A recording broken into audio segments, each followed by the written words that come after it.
नमस्कार दोस्तों, स्वागत है आपका इस सीरीज़ में जिसको हम कहते हैं what I learned about investing from Darwin. ठीक है,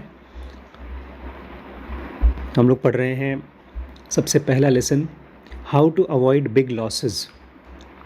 मुझे लगता है कि अभी भी जो लोग इस वीडियो को देख रहे हैं, ये है ऑलमोस्ट 12th वीडियो है, 12th, और ज़्यादातर लोगों को अभी तक इस चीज़ का एहसास नहीं हुआ है कि क्या इनसाइट पुलक प्रसाद देने की कोशिश कर रहे हैं जब आप इन्वेस्टर बन रहे हैं। आमतौर पे हम लोगों को ये इनसाइट नहीं पता होती, इसके बारे में डर होता है, लेकिन एज ए इनसाइट नहीं पता होता।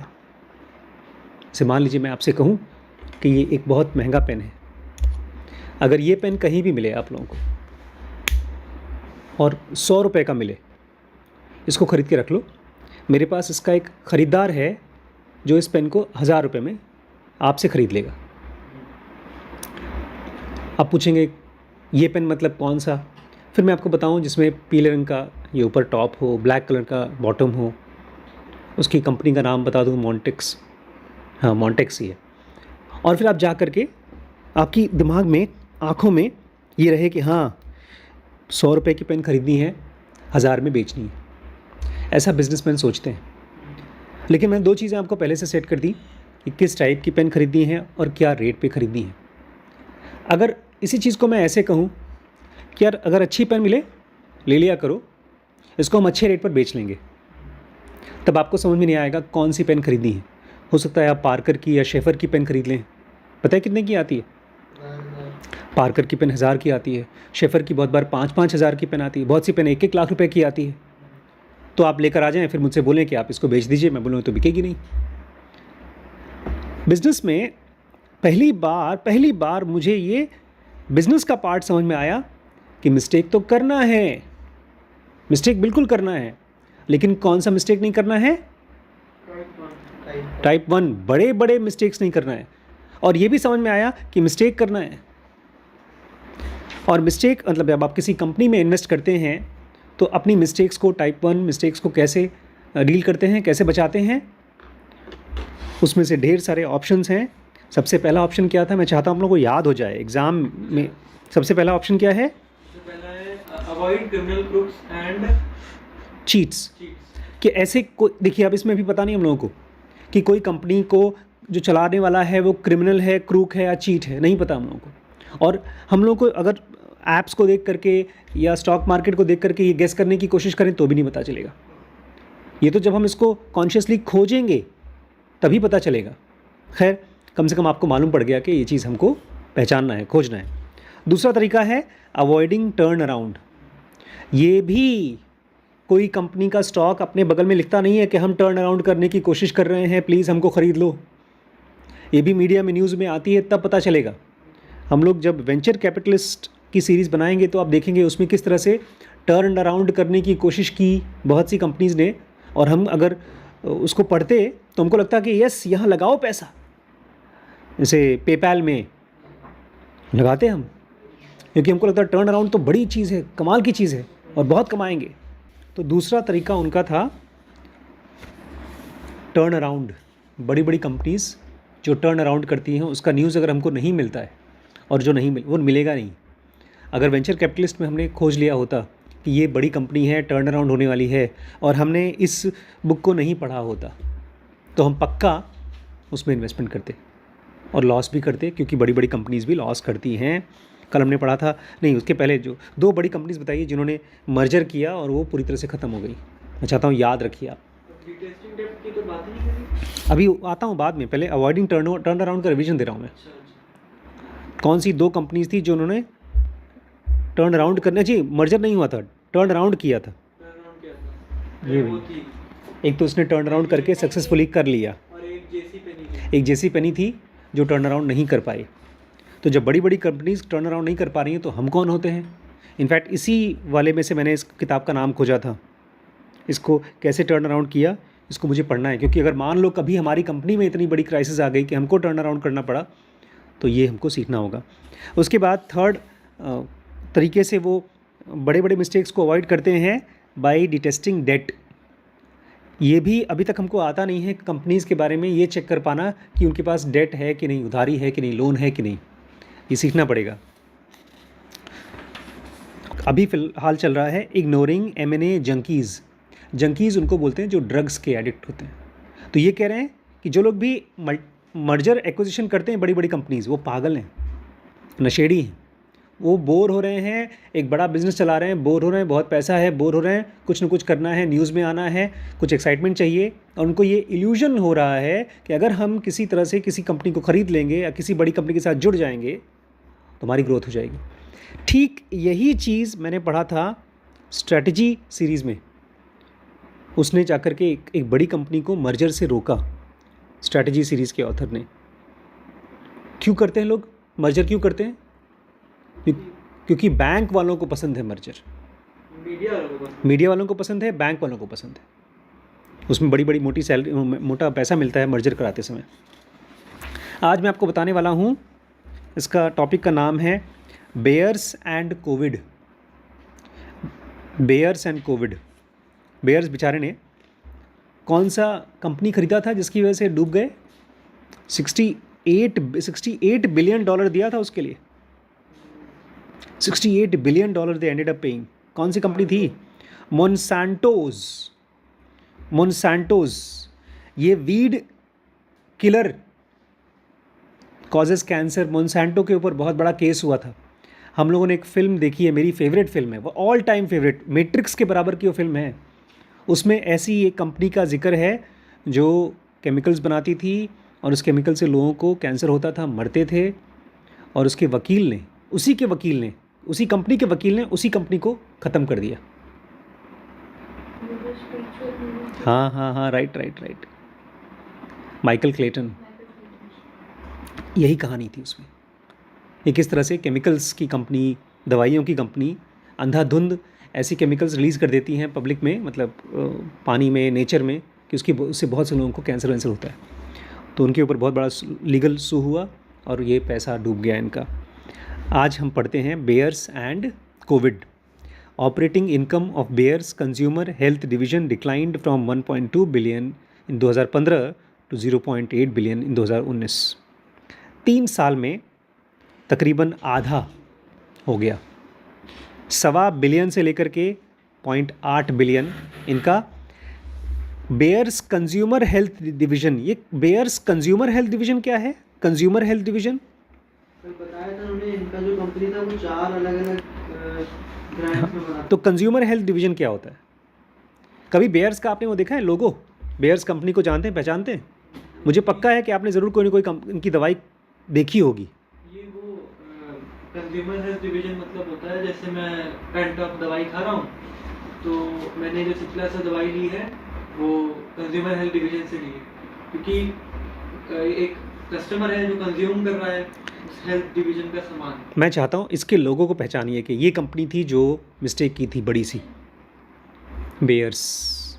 डॉक्टर, कौन से डॉक्टर थे? डेकर, जो रिटायर हुए, उसके बाद से इनकी कंपनी का डाउनफॉल शुरू हो गया। तो बेयर का जो हेल्थ डिवीजन है, कंज्यूमर हेल्थ, मतलब जो दवाइयाँ बनाती थी, उसने अपना लॉस किया 1.2 से 0.8 में। Let's ignore 2020 when many consumer businesses were affected by कोविड-19। तो भैया कंज्यूमर बिजनेस तो वैसे भी बहुत से कंपनीज़ का डूब गया था, तो उसको इग्नोर करिए। Most global consumer businesses grew their operating income during this period. ज़्यादातर कंज्यूमर बिजनेसेस, ये भी इंपॉर्टेंट बात बता रहे हैं, ज़्यादातर global consumer businesses grew their operating income during this period. Operating income पता है क्या होता है? कंपनी जब खर्चा करने वाली इनकम, ऑपरेटिंग इनकम, वो लोगों का बढ़ गया था कोविड में। Similarly the operating income of Bayer crop science division fell from 21 to 1.9 2.1 to 2.9 billion during the period while its competitors did much better. कह रहे हैं इनका ऑपरेटिंग इनकम, जो दवाई अपना सामान बेच करके जो पैसा आता था, बाकियों का तो बढ़ा, इनका कम हुआ। 2.1 बिलियन से कम होकर के 1.9 तक चला। And remember that Monsanto's acquisition is counted in the crop science division, and so despite 63 billion acquisition the operating income of division fell from 2015 to 19। ये क्या बोल रहा है भाई? इसको मैं समझा ही नहीं। मोनसैंटो का जो इन्होंने एक्विजिशन किया था वो उनका क्रॉप साइंस डिवीजन था। देखिए डिवीजन को पहले पहचान लीजिए क्या है डिवीजन, क्या होता है। अलग अलग सेक्टर। अलग अलग बिजनेस का पार्ट। जैसे अगर मान लीजिए मेरे पास एक डायग्नोस्टिक का डिवीजन है, एक मेरा खेती का डिवीजन है, एक मेरा यूट्यूब का काम है, ऐसे ही इनका मोनसैंटो खेती का काम था, क्रॉप साइंस डिवीजन था।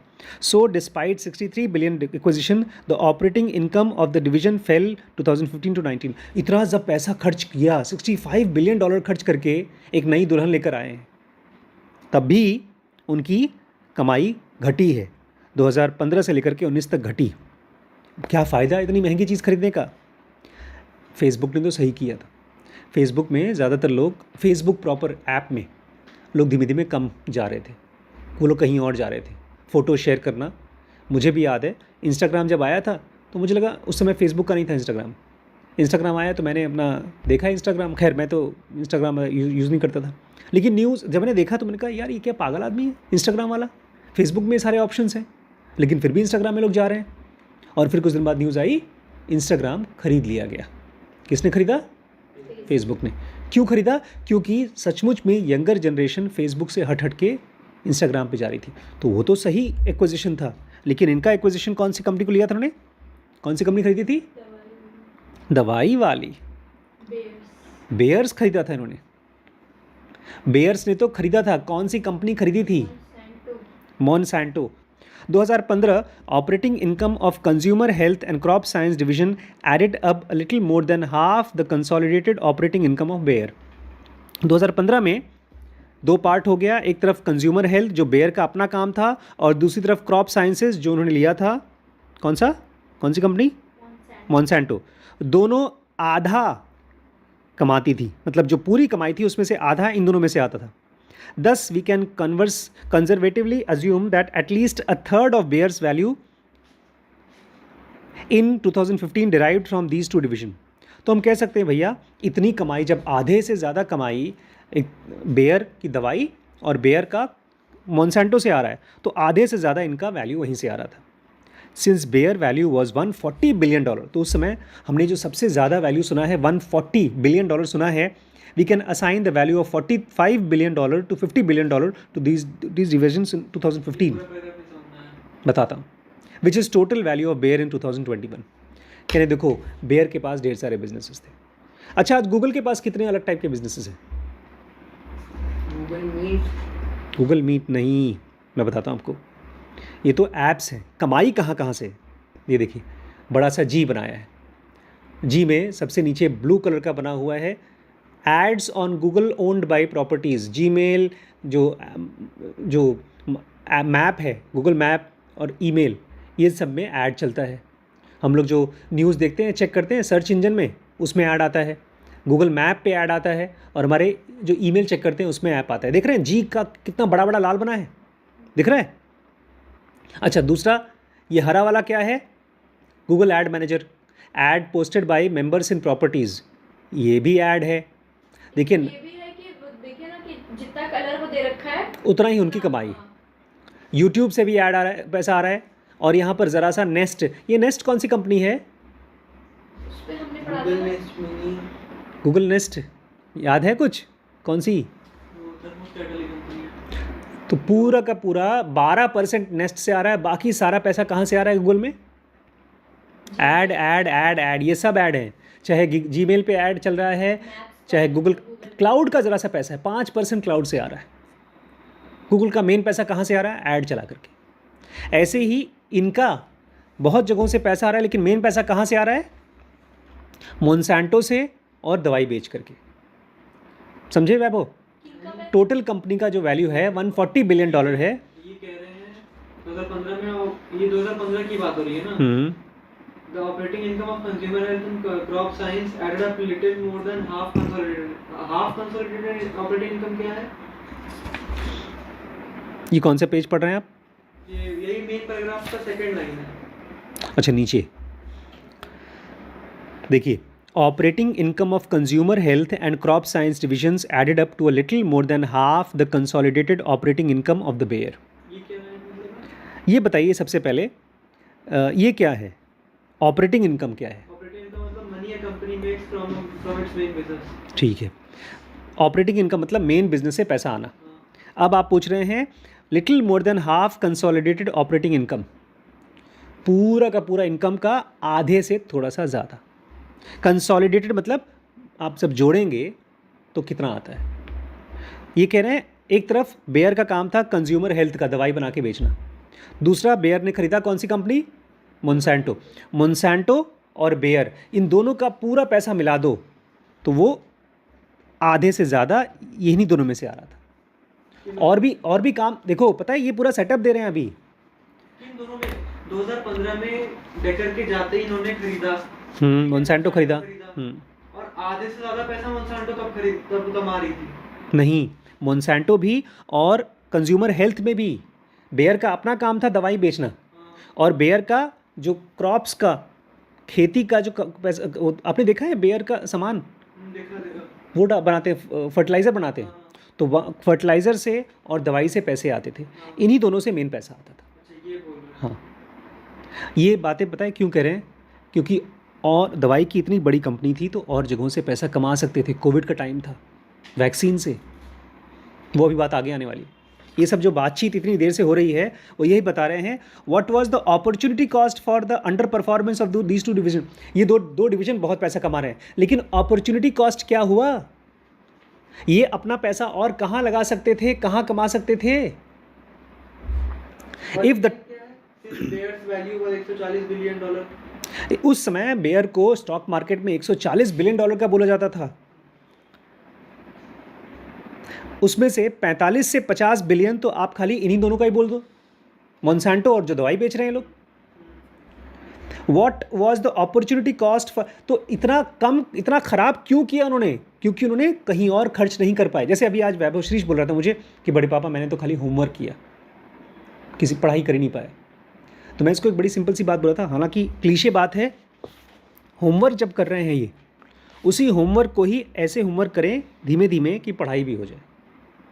ये बहुत मुश्किल काम है, लेकिन बड़ी मम्मी जैसे लोग करते थे, जितने भी पढ़ते अच्छे नंबर पाते हैं वो एक्स्ट्रा टाइम निकालते उसी में पढ़ते हैं। अच्छा, अगर इन्होंने अपनी कंपनी में इतना जो पैसा आ रहा है उस पैसे से और अपने एम्प्लॉयज़ से कुछ और भी कर लिया होता तो उसको बोलते हैं opportunity cost. If the top management had not been consumed by Monsanto's unending troubles, ऊपर के जो लोग थे टॉप मैनेजमेंट के लोग, ये सब मोन्सैंटो के जो केस चल रहे थे, लीगल केसेस, जहाँ कैंसर के मरीजों को ये पैसा बांट रहे थे, वहाँ नहीं फंसे होते। If they had enhanced their 2015 value by 30 to 50% over the next 5 years, अगले 5 साल में जो कुछ भी इनके पास पैसा था उसी को 30 से 50% बढ़ा पाते 5 साल में। We see a likely missed gain of around $15 to $25 billion. हमको दिख रहा है कि 15 से $25 बिलियन का इन्होंने मिस्ड वैल्यू कर दिया, मतलब ये बढ़ा सकते थे, नहीं बढ़ा पाए। जैसे मैंने वैभव को शीर्ष को बताया कि जो हम लोग क्लास में पढ़ते हैं वो भी तो वैल्यू ऐड हो रहा है। ठीक है, आप वो स्कूल की पढ़ाई करते हैं, होमवर्क कर पाते हैं, उससे तो ऐड होता है। क्या इसकी वैल्यू ऐड होती है? आज मैंने उसका नंदनी का एक वीडियो देखा, उसने मुझे भेजा है थंबनेल के लिए कि देखिए बड़े पापा कैसा वीडियो है। मैंने देखा कि उसकी पढ़ाई में जो नॉन फिक्शन और फिक्शन की बुक्स पढ़ती है उससे भी उसकी SBI क्रैक हुई है। इंग्लिश में जब आप SBI PO की जॉब के लिए एग्ज़ाम देते हैं उसमें आपको इंग्लिश के सेंटेंसेस दिए जाते हैं और खट से उसको ट्रांसलेट करना होता है, जो एक गांव का बच्चा नहीं कर पाता। तो कहाँ से उसकी डेवलप हुई? हम लोगों की क्लासेस से और अपनी किताबों की पढ़ने की आदत से। तो जो आप फिक्शन नॉन फिक्शन पढ़ रहे हो उससे भी आपकी अंग्रेजी इंप्रूव रही। ऐसे ही अगर इन्होंने कुछ पैसा लगा दिया होता किसी तरीके से किसी और चीज़ में। Let's now come to the third and probably largest opportunity cost, missed opportunity. आइए हम देखते हैं बेयर का सबसे बड़ा मौका जो उसने चूका था। For Bayer this was not making a COVID-19 vaccine. Bayer इतनी बड़ी कंपनी थी, सब बड़ी बड़ी कंपनीज़ के पास गवर्नमेंट जा जाकर बोलती थी प्लीज़ COVID-19 का वैक्सीन बनाओ, इन्होंने बनाया नहीं। ये तो ऐसा है जैसे कि कोविड के टाइम पर हम रिम्पी स्कैन कोविड का जांच न करें। कोविड के टाइम पे सबसे ज़्यादा हम लोगों ने कोविड की जांच की है, बल्कि राय डायग्नोस्टिक ने तो अपना खुद का कोविड के लिए CT डाल दिया, हमने नहीं डाला। अगर हमने कोविड की जांच नहीं किया होता तो हम पैसे नहीं कमा पाते। The companies leverage has multiplied more than 9 times since 2017 to $34 billion. The US litigation is getting uglier and more costly by the month.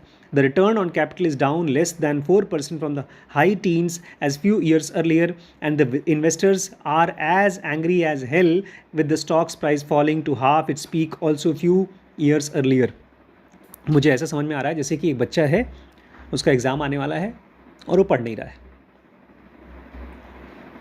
Covid का टाइम आ गया और ये लोग बिज़ी हैं यूएस लिटिगेशन में और उधारी में। लिटिगेशन क्या होता है? बेयर्स की कहाँ की कंपनी थी? यूएस की कंपनी थी। नहीं, बेयर्स नहीं, यूएस की नहीं थी, जर्मनी की कंपनी थी। और फिर यूएस की लिटिगेशन क्यों फाइट कर रहे हैं लोग? क्योंकि यूएस की कंपनी एक्वायर करी है। इन्होंने मोनसांटा खरीदा, मोनसांटो जो कि अमेरिका की है। तो एक तरह से मैंने अपने बच्चे की शादी कर दी एक लड़की से जिसके ख़ानदान के झंझटों के साथ में निपट रहा हूँ और अपना काम ही नहीं कर रहा हूँ। लिवरेज 9 गुना बढ़ गया, मतलब उधारी 9 गुनी बढ़ गई। जितना पैसा था, मान लो 1 करोड़ रुपये था, तो अब 9 करोड़, जो हमारे पास बैंक में था 1 करोड़, उधारी बढ़ गया 9 करोड़। और इसकी वजह से इनका स्टॉक मार्केट में रेट गिरने लगा। And then COVID strikes in 2020, और फिर आया कोविड 2020 में। Do you think the senior managers assembled around the table at corporate headquarters and said, let's bet billions on developing a vaccine that we do not even know is possible? Would the Bayer management have been willing to take a bet on uncertain outcome given their dire operating and financial conditions? आखिर क्यों नहीं हुआ? क्यों bear जैसी company, इतनी बड़ी company ने vaccine नहीं बनाया? क्या लगता है? एक बहुत अच्छा वीडियो है जिसमें बताते हैं वैक्सीन बनाना अपने आप में घाटे का बिजनेस है, फ़ायदे का बिजनेस नहीं है।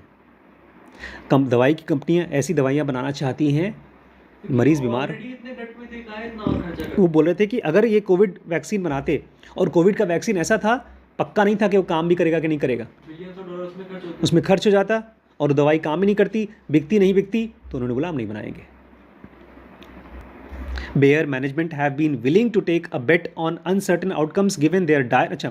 We will never know for sure, and your guess is good as mine, but a shot in the dark for an uncertain payoff by this long-suffering company unlikely. बोल रहे हैं आप एकदम सही कह रहे हैं। उनकी जगह अगर आप भी होते तो आप भी कोविड वैक्सीन नहीं बनाते, क्योंकि कोविड वैक्सीन बनाना मतलब अंधेरे में हवा में तीर मारना। मतलब किसी अगर चिड़िया को आप शिकार करने की कोशिश करें तो ऐसा। कोविड वैक्सीन जो भी कंपनी बनाती, इतनी बड़ी कंपनी बनाती, लॉस हो जाती। Bayer's 2020 annual report mentions that they signed an agreement with biotech company to develop the manufacture COVID-19 vaccine that would be launched in 2022. Bayer ने एक दूसरी कंपनी के साथ में अग्रीमेंट किया। कौन सी कंपनी थी? बायोटेक कंपनी थी। और उन्होंने डिसाइड किया कि कोविड-19 का वैक्सीन बनाएंगे और लॉन्च करेंगे 2022 में। मीनवाइल 4 कॉम्पिटिटर्स, मीनवाइल मतलब इसी बीच में 4 कॉम्पिटिटर थे बेयर के। एस्ट्राजेनेका, जॉनसन्स एंड जॉनसन्स, जानते हैं जॉनसन्स एंड जॉनसन्स कौन सी कंपनी है? मतलब प्रोडक्ट्स बच्चों के जो होते हैं, हाँ, उस पर भी केस हुआ है, उस पाउडर पे भी केस हुआ है, मालूम है? जॉनसन्स एंड जॉनसन्स, मॉडर्ना, और ऑल टाइम इसका तो मैं बहुत अच्छे से जानता हूँ, Pfizer had administered at about 5 billion doses 2021। सुनिए, नोकिया कंपनी हो गई है 2021 में।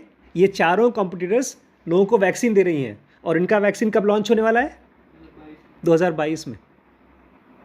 जब सब लोग अपनी दुकान का आधे सामान बेच चुके हैं, उसके बाद बना करके लेकर आएंगे। ये लेट एंट्री हुई।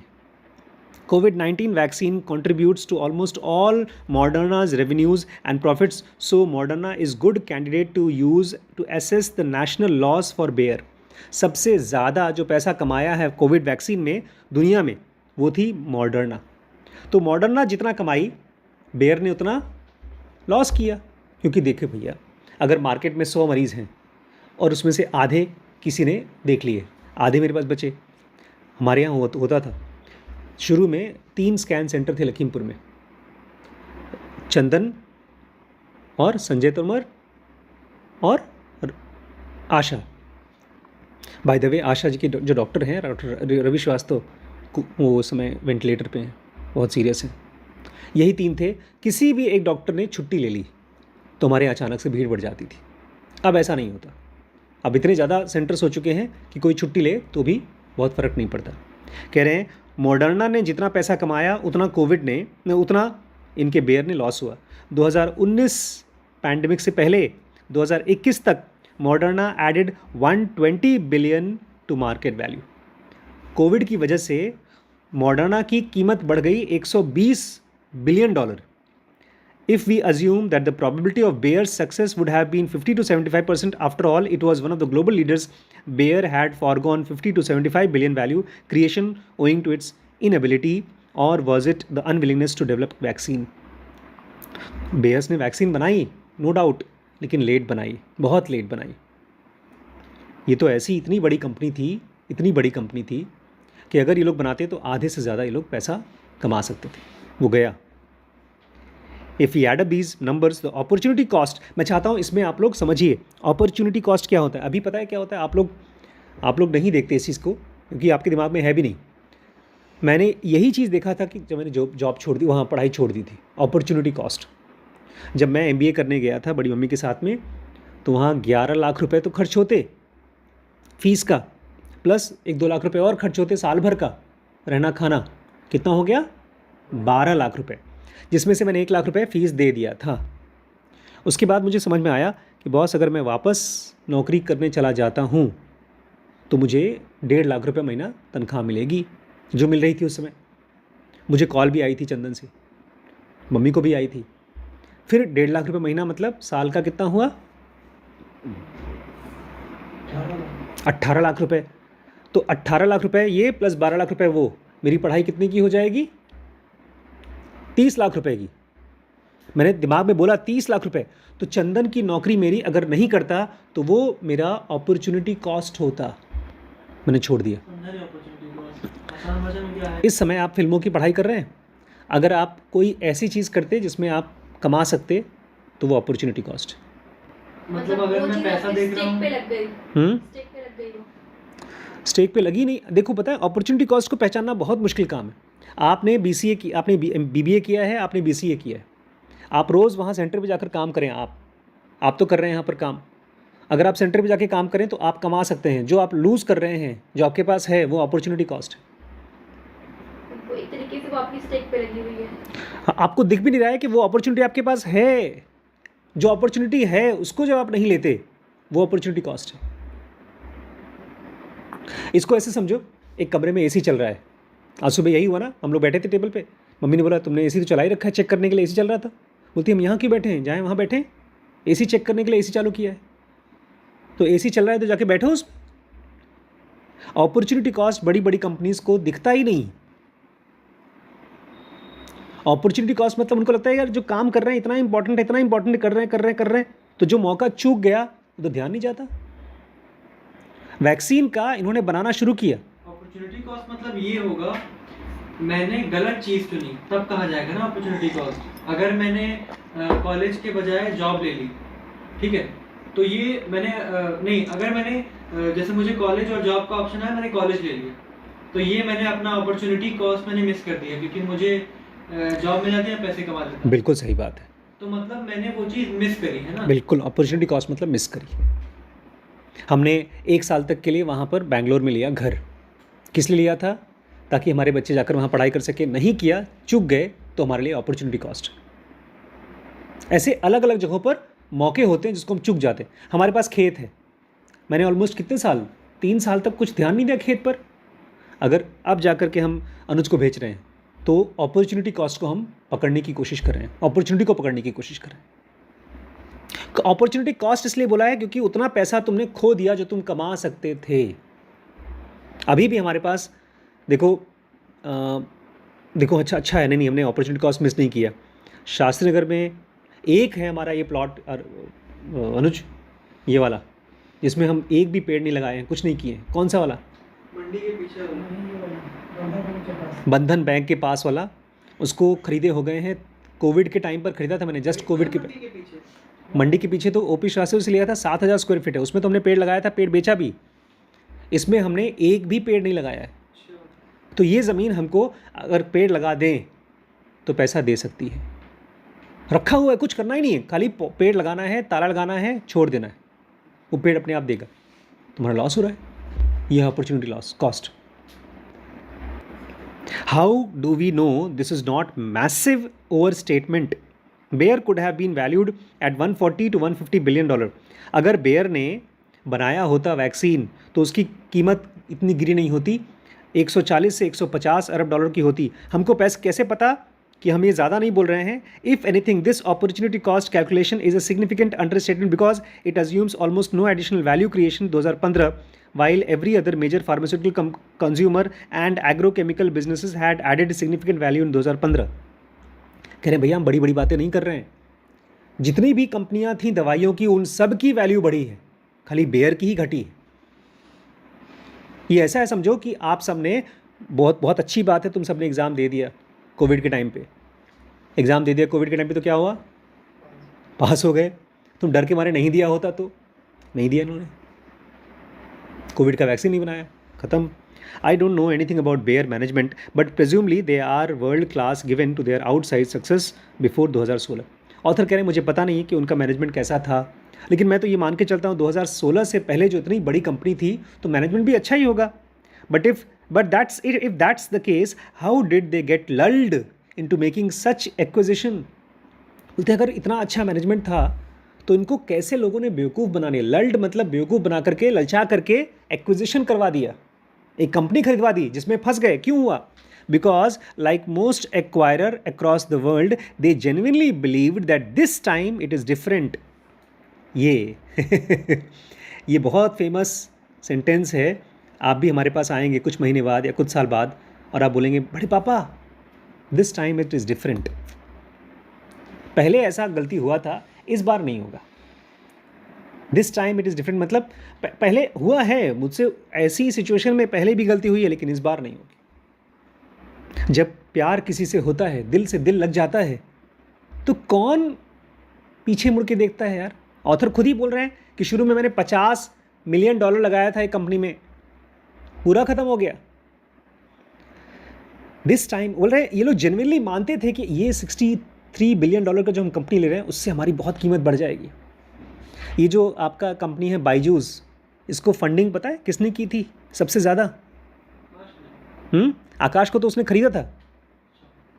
बायजूस को सबसे ज़्यादा फंडिंग किसने की थी? फेसबुक ने.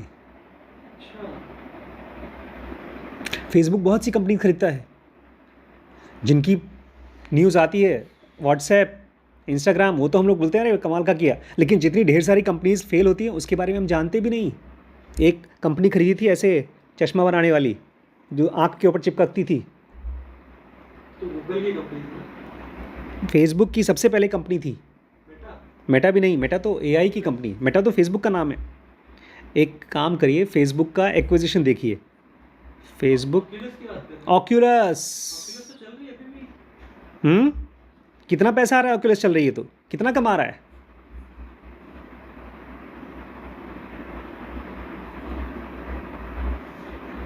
फेसबुक एक्विजिशन में सुनिए कौन कौन सी कंपनी है: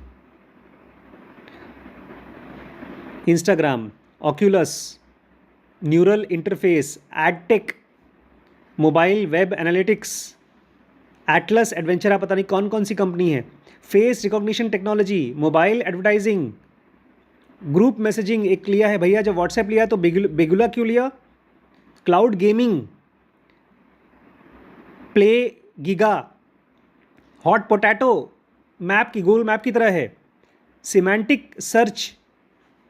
खाली व्हाट्सएप और इंस्टाग्राम जानते हैं, बाकी किसी को हम जानते ही नहीं. क्यों नहीं जानते? क्योंकि वो सब क्या कर रही हैं? Oculus का एनुअल रेवेन्यू केवल $24 मिलियन. लॉस में चल रही हैं. ज़्यादातर एक्विजिशंस लॉस में चलती हैं. क्यों?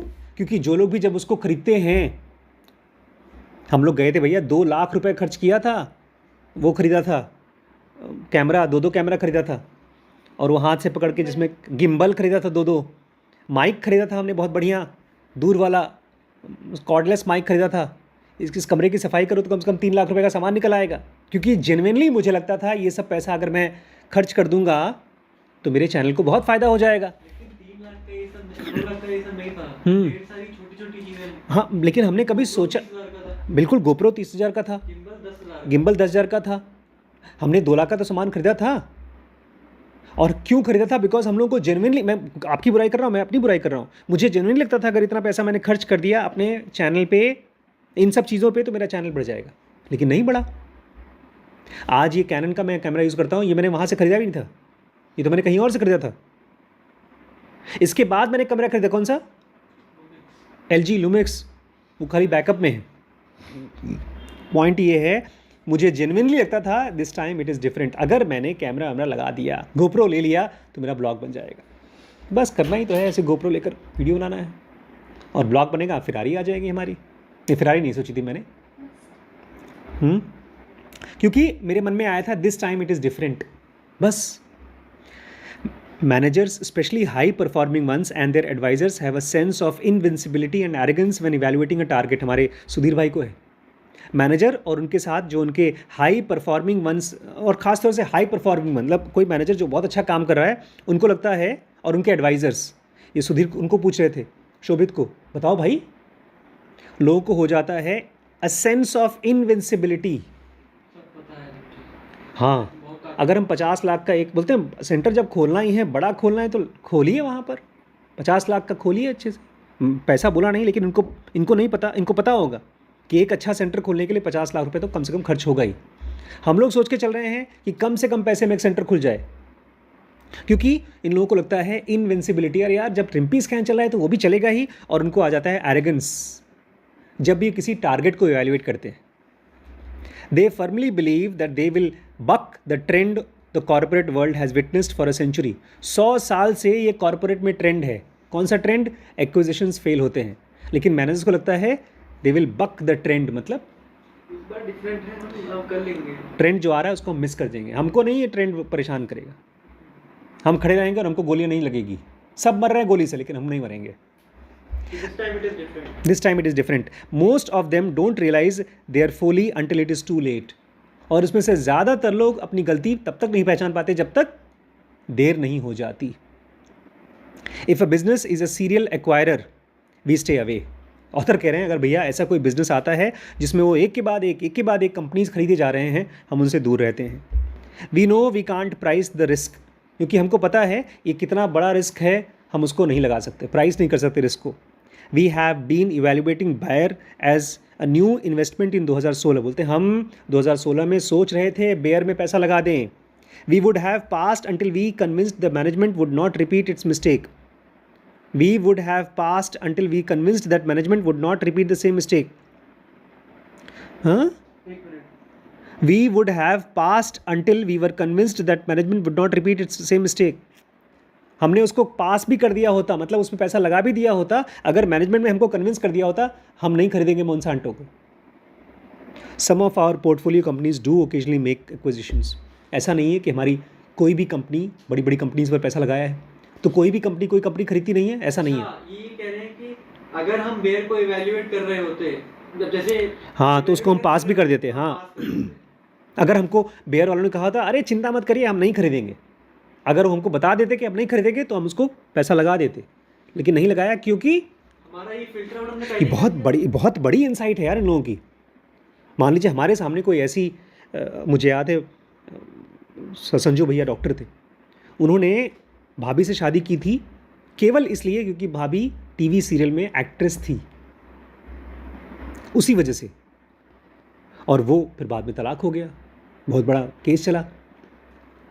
ऐसे ही आपके मन में अगर आपने कुछ क्राइटेरियाज डाले हैं कि ये बिजनेसेस मैं नहीं लूँगा, तो आप बहुत बड़ी चीज़ सीख रहे हैं। इसलिए अभी तक 35 पेज पे हैं, ये 12वां नंबर का वीडियो है, और हम लोग एक ही चीज़ सीख रहे हैं, क्या क्या नहीं करना है, कैसे पहचानना है, नहीं करना है। आज मुझसे गरिमा पूछ रही थी ये कौन सा डायमंड आपने पहना है, कोई अंगूठी थी मेरे पास, उस अंगूठी को निकाल कर मैंने रख दिया है। अगर मैं उसके चक्कर में पड़ता कि कौन सा पहना है, तो फिर मैं जाता और डायमंड देखता, और मणि, पुखराज और सफ़ायर, पता नहीं कौन कौन सी, क्यों? उसको पहनने से कुछ क्या फ़र्क पड़ जाएगा? जहाँ पर दिमाग लगाऊंगा उसी में इवैल्यूएशन हो जाएगा कि अच्छा है, ये बहुत अच्छा है, ये कम अच्छा है, और फिर आप उसमें घुसोगे ही। सम ऑफ आवर बोल रहे हैं हमारी कुछ कंपनीज दूसरी कंपनीज को खरीदती हैं। Our council our counsel to them is to be deeply sceptical of the potential value creation in all the cases. हमको अगर वो पूछते हैं तो उनको बोलते थे भैया कंपनी खरीद लो, लेकिन उससे कोई वैल्यू बढ़ेगा नहीं तुम्हारा। आप आज लैपटॉप यूज़ कर रहे हैं, कौन सा जो भी यूज़ कर रहे हैं ले लीजिए, आप M10 चिप ले लीजिए आप, लेकिन उससे आपकी वीडियोस बहुत अच्छी हो नहीं जाएंगी। नहीं, मैं वीडियो एडिटिंग में नहीं ले रहा हूँ, मैं तो इसलिए ले रहा हूँ। This time it is going to be different. It is different. I will admit that the success rate of our advice has not been very high. और हम ये भी कह दें कि जब हम किसी को एडवाइस देते हैं तो लोग मानते नहीं हैं, वो ख़रीद ही लेते हैं। Fortunately, none of our companies addicted to M&A. M&A junkies, merger acquisition को जंकीज़ बोला गया है करने वाले को, क्योंकि उसका एडिक्शन हो जाता है। जो लोग के पास बहुत पैसा आ रहा होता है, महीने का 100 करोड़, साल का 500 करोड़, उनको लगता है कौन सी नई कंपनी खरीद लूँ और कैसे न्यूज़ में आ जाऊँ, क्योंकि पुरानी कंपनीज गोदरेज बना रही अलमारी, कौन सी न्यूज़ आएगी उसकी। लेकिन जब आप AI की कोई कंपनी खरीद लेते हैं, हर रोज़ न्यूज़ आती रहती है। बोल रहे हैं ये लोग एडिक्ट, कुछ कंपनीज होती हैं, बोले हमारी कोई कंपनी को M&A का एडिक्शन नहीं है, and the one that do make acquisition have never bet the company. और अगर कोई कंपनी हमारे यहाँ से कोई कंपनी अगर पैसा लगाती है तो हम उसको छोड़ देते हैं भैया। I am convinced that the cost of distraction even if it was a small one has not been worth the effort. यही चीज़ मैं आपको चाहता हूँ समझ लीजिए। आज जब आप किसी नए काम में शुरू करते हैं तो उसमें आपको कॉस्ट ऑफ डिस्ट्रैक्शन देना पड़ता है। जैसे इस समय मुझे बड़ी खुशी है, अनुज पूरी तरह से फोकस्ड है हमारे खेतों पे। हम लोगों को कहीं बाहर जाना होता है तो अनुज को नहीं ले जाते, क्योंकि मैं नहीं चाहता हूँ अनुज डिस्ट्रैक्ट हो खेतों से। यहाँ पर मैं श्रवण को देखता हूँ फ्यूचर मैनेजर की तरह। अगर यहाँ से हटा करके मैंने किसी और काम में लगा दिया, किसी एकदम अलग काम में, तो डिस्ट्रैक्ट हो जाएंगे। ये बहुत बड़ा हमको दिखता नहीं है, हम जब डिस्ट्रैक्ट होते हैं तो दिखता नहीं हम लोगों को। कॉस्ट ऑफ डिस्ट्रैक्शन बोलते हैं, हम इस चीज़ को बर्दाश्त नहीं कर पाएंगे। Cost of distraction. अगर शिरीष अगर रोज़ पढ़ाई कर रहा है तो 10th में ठीक ठाक नंबर आ जाएंगे, डिस्ट्रैक्टेड नहीं है। अगर थोड़ा बहुत भी डिस्ट्रैक्शन हुआ तो भी बहुत बड़ा डिस्ट्रैक्शन है। If any of them start becoming serial acquirer we will promptly press the exit button. तो हमारे में से हमारी कोई भी कंपनी जिनमें पैसा लगाया है, उन्होंने अगर सीरियल एक्वायरर का काम शुरू कर दिया, खरीदना शुरू कर दिया कंपनीज़, हम एग्जिट बटन दबा देंगे, हम वहाँ से निकल जाएंगे। इतना क्लियर फंडा बहुत कम लोगों को होता है। और मुझे बड़ी खुशी है क्योंकि मैं डरपोक हूँ और ये कंपनी भी डरपोक है। ये बोलती है भैया डर डर के ही चलो। हम जब यहाँ से निकले, लखनऊ तक पहुँचे आधे रास्ते और बारिश होने लगी। तब तक से वो उसने बताया कि वो हेडलाइट नहीं चल रही है, दूर वाली लाइट नहीं चल रही है। लखनऊ का हमने एक क्रॉस कर लिया था, वो टोल, दूसरे तक पहुंचने वाले थे, तभी से बड़ी मम्मी ने सोचना शुरू कर दिया हम कहाँ रात को सोएंगे। मेरे दिमाग में आया यार हम जाएंगे किसी होटल में रहेंगे, पैसा बर्बाद होगा। लेकिन उनके दिमाग में आ रहा था जान भी जा सकती, क्योंकि 4 बजे के करीब सबसे ज़्यादा नींद आती है। मैक्सिमम एक्सीडेंट्स 4 बजे के करीब होते हैं।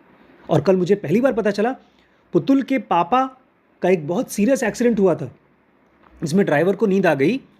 और इतना किस्मत वाला वो आदमी, वो देख रहा था सामने ट्रक है, उसके ऊपर में वो निकली है सरिया, और जैसे ही सरिया आ रहा था उसने अपना सीट को नीचे दबाया और वो बच गया लेट करके, और बगल में ड्राइवर मर गया।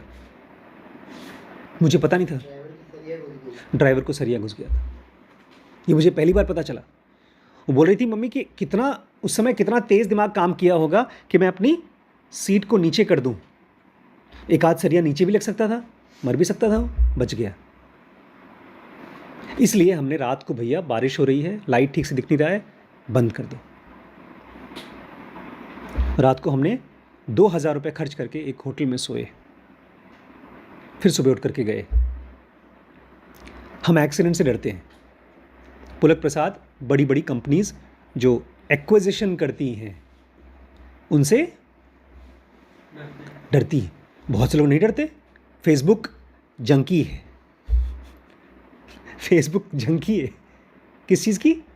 मर्जर एक्विजिशन की। आज तक मैं इसको ऐसे कभी सोचता ही नहीं था। मैं तो 2-3 किताब मंगा चुका हूँ कि कैसे कंपनीज को एक्वायर किया जाता है। पहले से प्लान किया है मैंने, मेरे पास 100 करोड़ आया तो 2-3 कंपनी से ज़रूर खरीद कर दूंगा है मेरे पास क्या क्या क्या स्टेप देखे जाते हैं, कौन कौन से लीगल स्टेप्स होते हैं, वो सब मैंने पढ़ना शुरू कर दिया था। अभी नहीं भाई, बस आज के लिए इतना ही। नमस्कार।